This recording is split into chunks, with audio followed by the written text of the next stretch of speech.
Welcome to Citizens Dialogue. Today we'll look at key issues shaping our nation and affecting you. Now let's bring you up to speed with the major stories shaping the nation. PDP crisis. Makinde, Wike comes, move towards peace. Mass defection in Abia as PDP stakeholders back Otti.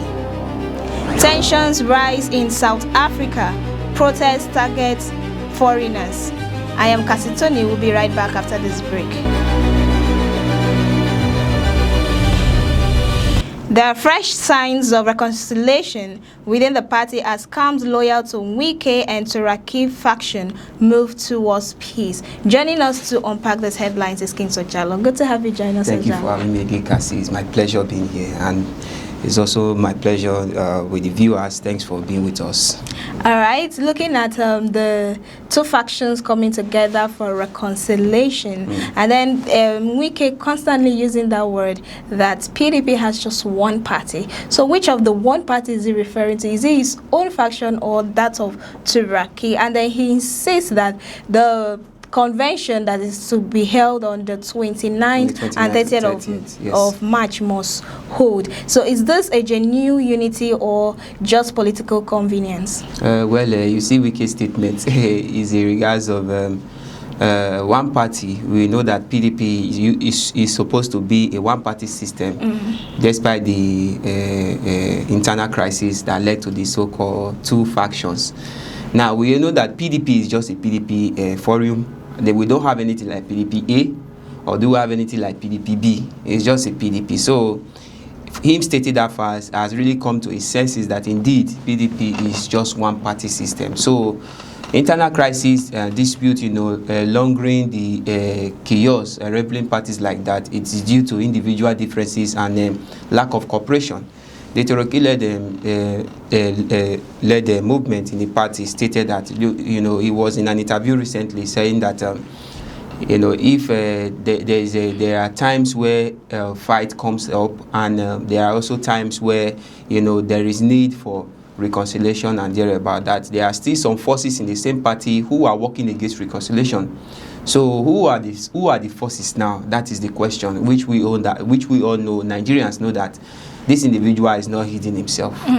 So we could recall where the Oyo State Governor Seyi Makinde and had a joint meeting with the Bauchi State Governor, and he highlighted it that, look, anybody in the side of Wike is working against democracy, because he has stated it that he is going to use this forum to make sure that PDP brings the current leadership of President Tinubu to win the presidential election coming 2027. So the question now is, this reconciliation we are talking about, this meeting the PDP is talking about, how are we sure, as Wike, the FCT minister, as he choose to back down? That is the questions Nigeria should be having. This is like an emergency meeting to me, including several governors are, coming together to have a fresh talk. And the fresh talk. Ojalo, to understand this back down, are you talking about the back down of him not wanting to support Tinubu? Exactly, yes. If that will be stated from him, then we will know that indeed PDP has come to reconciliation. Now,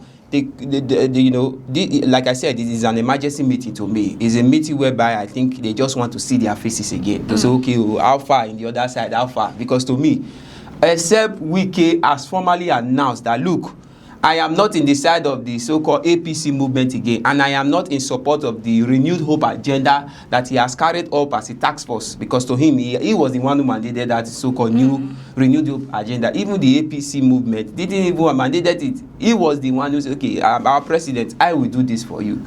And the unfortunate part is using the PDP platform. So if our dear FCT minister has formally come out and say, okay, I am backing down from the APC, the conjunction I have with them, I am now in the side of my coalition that I am being known to be, that the whole of Nigeria know me to be a front-runner of. That is the only thing Nigeria is considering. So to me, I think these are just proclamations until the anti-party constructant, that is the individual who created an anti-party activity in the party, has formally, repented from his sins. That is the only way we will see that PDP is indeed ready for the reconciliation and are willing to stand and bring out a genuine aspirant. When I mean genuine aspirant, okay, we have had so many people who are said, okay, I'm interested in being the flag bearer of PDP for. We need a genuine person, not just anyone who is interested. Yes, we know PDP has a whole lot of statement, strong bodies that can, come out and clarify to Nigerians that, look, I am fully prepared to take on the task of presidency, but we need someone who Nigerians can fully assured, knowing a person, even if he is not well known, but someone who can really stop the menace happening in this country. So I think the PDP forum and all I stakeholders, they should really come out and state the facts, what they are up to. If they are really, really ready to stop this internal crisis and push on for the 2027 election. All right, thank you so much, Ajalo. But then, why did it have to take them this long before they could come to their senses? Because this internal crisis has been going on for months.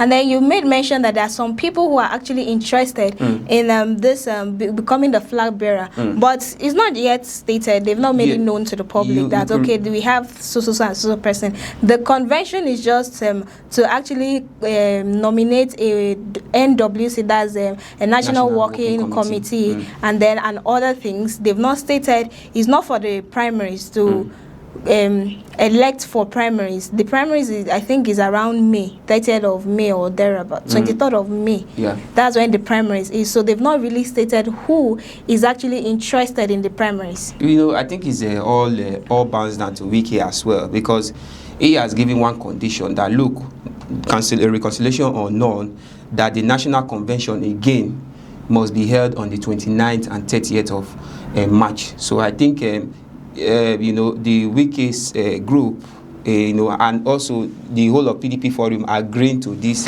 meeting.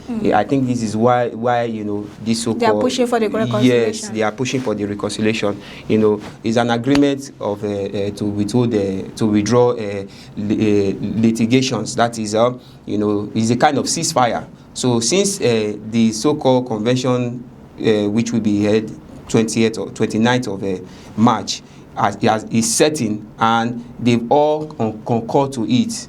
Definitely, I think that was what you could recall in November last year, where it became deep in when the convention was held in Ibadan by the Seyi Makinde group and the Turaki led, where Turaki rather was appointed as the chairman of the other subgroup held by Seyi Makinde. So I think this convention now, which they have all agreed for it to be held, has really brought about this reconciliation. So the outcome will determine if PDP will move forward or not. So that is what Nigerians are willing to say, because to be honest, Nigeria has a lot of followers within the country. That is let's just state the fact. Despite the internal crisis, a whole lot of individuals are looking up to the PDP to stand his ground again, and also looking up to the PDP to come out as is known for him, it has always known to be. All right, thank you so much. Still in PDP, political tensions are rising as key stakeholders of the PDP defect and show their support behind Governor Alex Otti of Abia State. The stakeholders in Abia South, they've defected to Labour Party because they've seen the light, they've seen the good works of Alex Otti, and they've given him their full support come 2027 general election. So is this shift is it a result of loyalty, or is just a sign of deeper cracks within the PDP? Maybe they are shifting because PDP are currently having issues, and then we are seeing this as being selfish. Maybe they're doing it for selfish gains or interest so that they'll still remain relevant. Yes. Aside being selfish, I see when you see the light, when you've been in a dark forum, when you see the light, in a certain stage, definitely you need the direction of that light to push on. You understand? I personally am not in support of individuals from the PDP forum in Abia State, the campaign to the Labour Party, but I think this is a move. This is a joint force to be able to enable the dear governor of Abia State, Alex Otti. This is what I call enforcement. You understand? And I think it's necessary. Okay. I think it's very, very necessary. you could see critics concerning the dear governor from left and right, most especially from the APC forum, saying, oh, we are going to sit a governor that is well known to the people, a governor that is making sure his administration work and reflect on the lives of individuals of the state. So I think this is an enforcement, and I think it's a good idea indeed. I think this will really encourage the governor to push on, and that second, and making that second term coming to 2027 to be sure. Because it looks as if a one man against 100. So I think the PDP, coming to be a subordinate to him is a really, really good stand, and I will urge the governor, Alex Otti, to take that privilege and also embrace them. That is if there is not an underground plan towards it. Yes, I know Nigeria and I know what they are capable of. That is if they don't have to persuade him to come to the PDP, and which I know Alex Otti will definitely not concur to. So which PDP would they persuade him to come to? Is it the one that is facing crisis, or there's another, or is it the wicked PDP?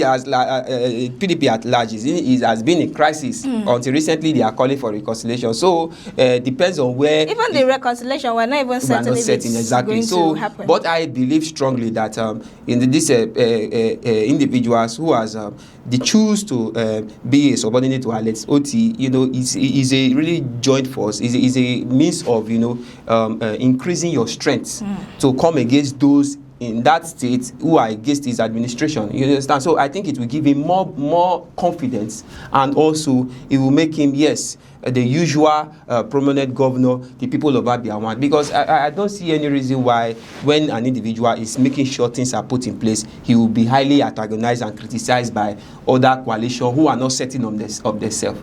So I think these individuals, these high stakeholders from PDP in Abia State has really done the needful.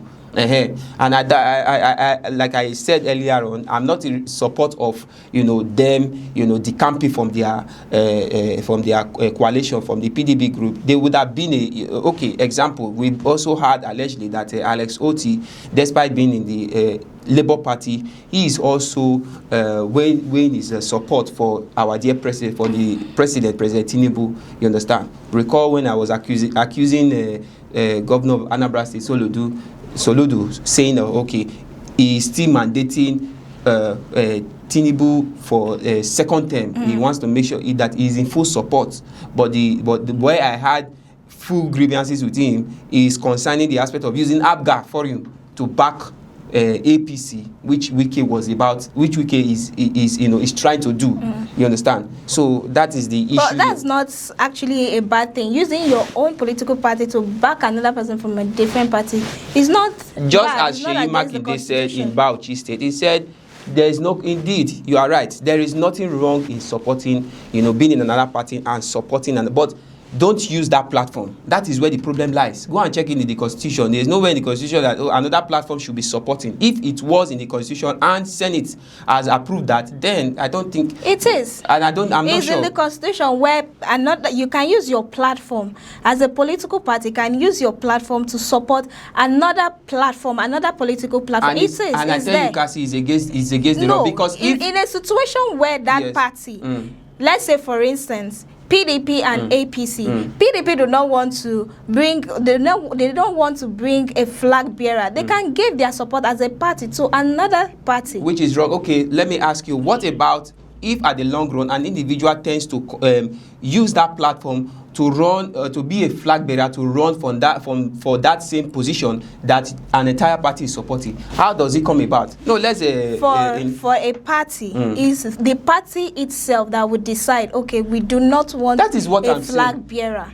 I don't. Is the party itself that would decide to use their own party as as a body. I'm a house owner. I'll say, okay, I want to give my house to visitors.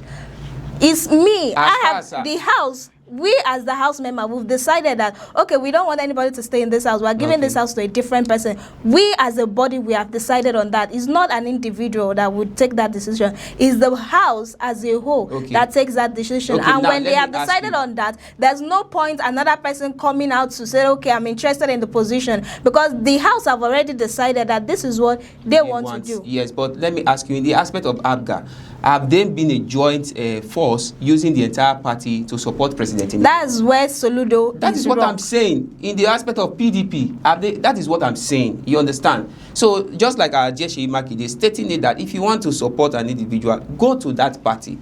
If Soludo wants to, then they come to the PDP. The entire coalition of Abga has not stated it, okay, that we want to use this platform to support. There has not been a joint committee concerning that. So it is against the rule of law as far as I'm concerned. So trying to force a particular coalition to make sure that you campaign for another coalition or a political party is against the law.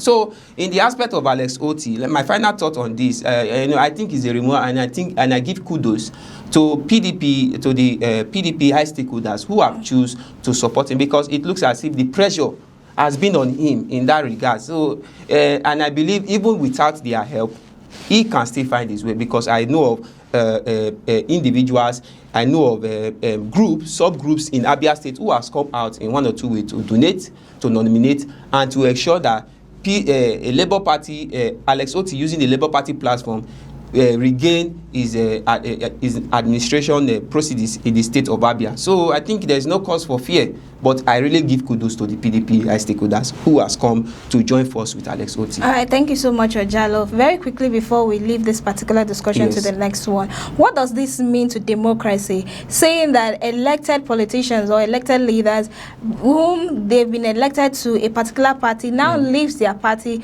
to join another party. What does it say about how does this leave the people knowing that they voted you under a particular coalition? Yeah, exactly. And you left that particular coalition to join another one. Isn't that a sign of betrayal and distrust for the people? I really like this question, Cassie. You know, just like if you could recall in our last discussion yesterday, we talked about this. You know, this is a sign of individuals portraying themselves not to be trusted, not just from the party which they come from, but also it's also a means whereby the people in which they rule has lost total trust on them. You understand? If you can't stand with a coalition that you were mandated in, you were brought into power through, then how then do you stand for your people when they are in crisis? Okay, looking at what is happening in the north central, northwest and thereabout, like Zamfara, those governors who are defected, and it is because they can't really stand the pressure of time in their coalition. That is why they can't also make means on how their people can be set free. Okay, example, look at our dear governor, Lamido, what they call him, was in Taraba State or so, where his people has been displaced. Of course, when you can be displaced from your own party, who brought you into limelight, of course, it's a kind of reflection of your personality, which is reflecting on your people. Is it okay? Coming to River State, look at the menace happening in River State, a state well known to be a commercial hub in Nigeria. A governor who probably lose foresight in his own coalition and does not have the confidence. No matter the pressure, yes, pressures has been mounted on him left and right, but you know, a governor who's really, you are supposed to show that confidence. And if you look at it, it's also reflecting in the state at large. There are so many local governments who are complaining in a commercial hub like River State. It's unfortunate. You understand? So many calamities, positioned still in River State. So it shows that indeed these governors have not they've not really, before gaining power, they were not taught the mind of having confidence on what they hold on to. That is just it. So I think they lack the confidence, and there are also people that can be trusted politically. That is what I will say on that. All right, thank you so much, Ojalo. Coming up next is tension in South Africa as protests target foreigners. Stay with us. Still on the show, Citizens Dialogue. I am Cassie Tony with King Ojalo. Thank you, Cassie. There are tensions escalating in South Africa where protests targeting foreigners are raising serious concerns about safety, unity, and human rights. This protest is usually called xenophobia, where the citizens are actually afraid of other foreigners because of their religions, custom, and the rest. Now, these people are protesting that the foreigners are the reason why they are having unemployment issues in their country. Competitions. They are competing. Why they are saying that their country is facing unemployment issues, insecurity, and then they target to the migrants. Now, why are they blaming the people instead of targeting their own government, their failed government? Because looking at it, the rise of unemployment there is 30% rate as a result of power shortage, corruption, and lack of industrial investment, which one of this is not caused by the migrants. So why would they be blaming the wrong people instead of focusing or channeling their anger and their bitterness to their failed governments? In the case of xenophobia, this is not the first time. I could recall in 2018-19, thereabout, where hundreds of Nigeria were killed, still in South Africa, like in the state of Johannesburg and thereabout. This protest it occurred this recent one occurred in Dubai, one of the glorious states in South Africa that is well to be a place of funfair and a lot of things happening. Nigeria, I don't want to really go into other countries who have classified themselves to be migrants in South Africa, because first of all, in terms of statistics, South Africa is not even we are the third in terms of top ranking and most developed and commercial hub in Africa. Egypt, yes, South Africa, then followed by Nigeria, probably Morocco and the rest. But it's unfortunate, mostly we Nigerians, we don't really value what we have, in the sense that, I wouldn't really blame Nigerians. It's not only Nigerian that is there. That is why I said I don't want to go into. I want to really state for my own country, and I wouldn't want to blame most migrants who are often fleeing the country, because when there's a bad government reflecting, definitely people will want to look for a greener pasture. So I don't really blame them. Initially, in terms of population, Nigeria is the sixth in the world. In terms of population, that is population rate, we are sixth in the world, and in Africa we are in leading position. Now, why am I stating all of this? You see, the diaspora size, that is a number of millions of Nigerians in diaspora, was counted over 70 million living abroad, including this South Africa and the Now, if you aggravate that, you will see the number that is duplicating yearly. Those who have gone there, married, give birth. So definitely the population is increasing, in countries like not just Brazil, America, and this has also created index for financial impact that they have also made. Thank God for the internet, who has really analyzed all these activities done by various countries in different countries. They find themselves in various origins in different countries. That's what I'm trying to say. You understand? Now, if you look at the financial impact Nigeria has created so widely, up to $26 billion, estimated in 2025. So that is to tell you that anywhere Nigeria goes, we are always dominating, and it looks as if we are kind of claiming the land from the true indigenous, and that is what South Africans are really protesting about and really demonstrating violently about. As at then in 2019, when this xenophobia really occurred, I think it's not happening. This is just a protest. They are even calling out their government. What is his name again? I've forgotten the name of the South African president. Calling out the president that, look, these people, they should be patriated to their country. As at then, people were dragged from their house. Nigerians, most especially. In fact, as a matter of fact, Nigerians were their target. They dragged a lot of Nigerians from their home, burnt them to ashes. They were killed. Children, women. You understand? Until our dear the CEO of Peace Airline had to send about 3 aircraft to South Africa, to Johannesburg, to pick out those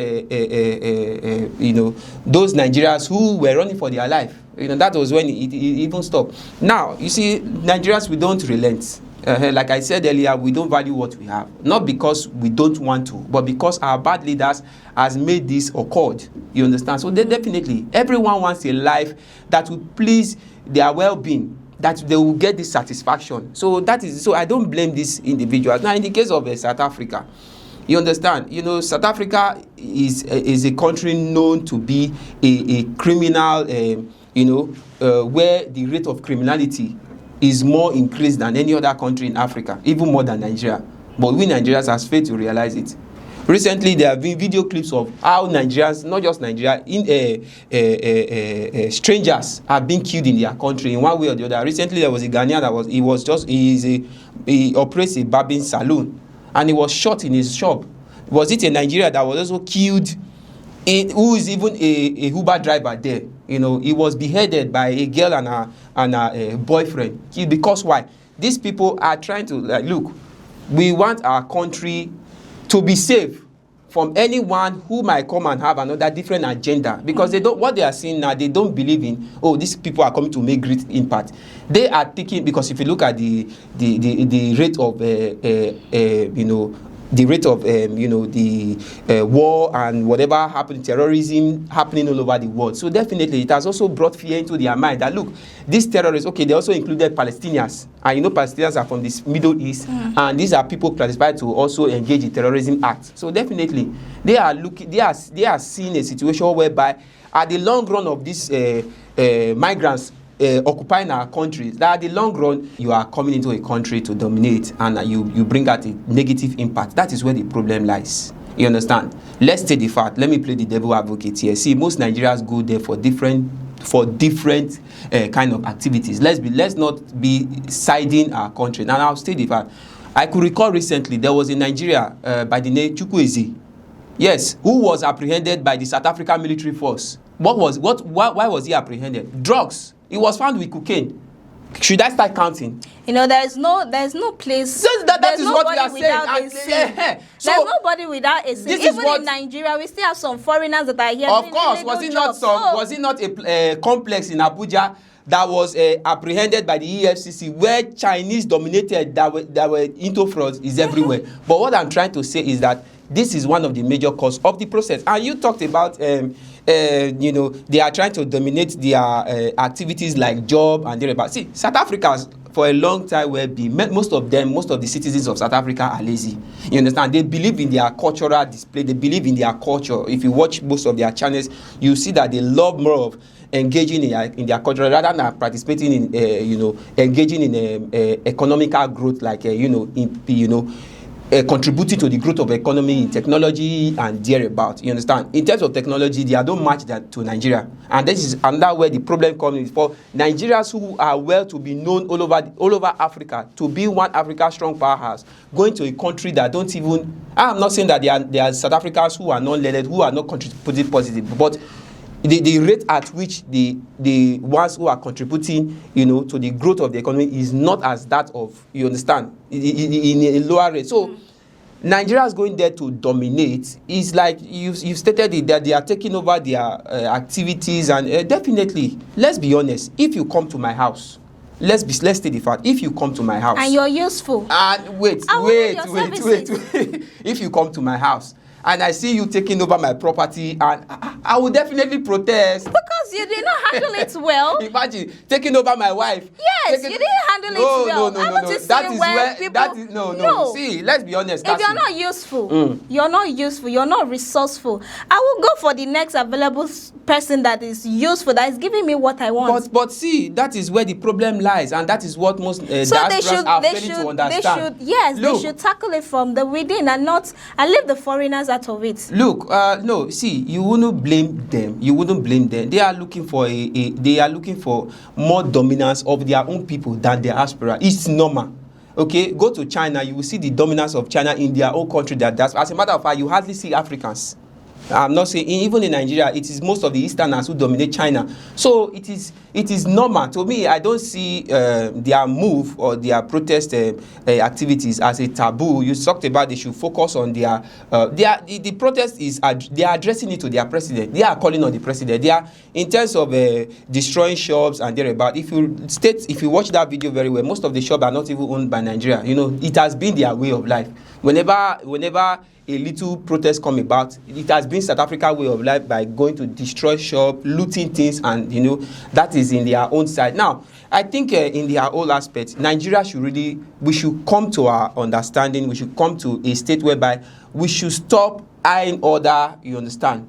This is a wake-up call for the Nigeria government to work on our own economy, so that Nigeria should stop depending on another country for survival. We have what it takes to survive. We have what it takes to beat the economy of South Africa. In our GDP, I think Nigeria was over $335 billion in terms of GDP growth. You understand? So we have what it takes. Now, if our government can really work on our economy, to benefit ourselves, why then should we be depending on South Africa, not even countries like America? No, it's unfair. So I think the people are actually coming out for their right, protesting for what belongs to them. You understand? So it is up to us. It's up to us. We shouldn't be we shouldn't be chased out by other countries. You understand? And if we can also demonstrate this in our country, Cassie, I tell you, the menace happening in Nigeria will stop. Yes, because our Nigerian government have given leverage to foreigners. Too much foreigners. Okay, look at nearby. Most of these bandits happening in our countries. It's because of the leverage, the opportunity Nigeria's government have allowed strangers come and dominate unnecessarily, and that is why they have reproduced, and these people start turning against the economy, causing the so-called bandits, ISIS, and the so-called dirty things we are facing in this country. All right, that's where we draw the line for today's edition of Citizens Dialogue. Many thanks, Ojalo. Thank you for having me, Cassie. Thank you so much. And to you, our viewers, for tuning in. I am Cassie Tony, reminding you that change begins when the people are willing to speak up. Do well to join us next time for more breaking news across Nigeria. Do have a lovely day.